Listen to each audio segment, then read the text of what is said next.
ជំរាបសួរបាទខ្ញុំគឺវិភូ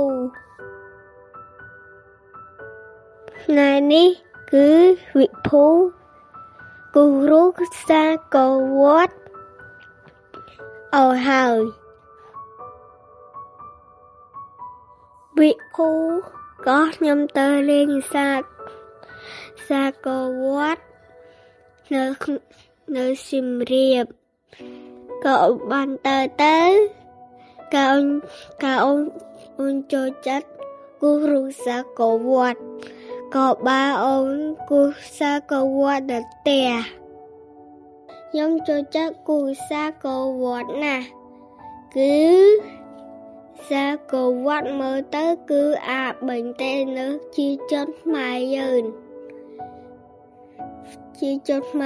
គឺសង់ទៅជាផ្សារអីផ្សេងដូចជាសង់ផ្សារតាមមនធំកវត្តអីផ្សេងទៅយើងគឺចូលចិត្តទាំងអស់ផ្សារសាកលវត្តគឺមានកម្ពស់រហូតដល់65ម៉ែត្រគឺសាកលវត្តហ្នឹងគឺដាក់ចូលធ្ងន់ព្រះទឹកមកគឺអានមក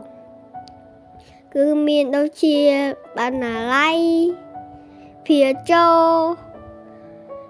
ដូចជាអីផ្សេងនៅលើសាកលវត្តទៅ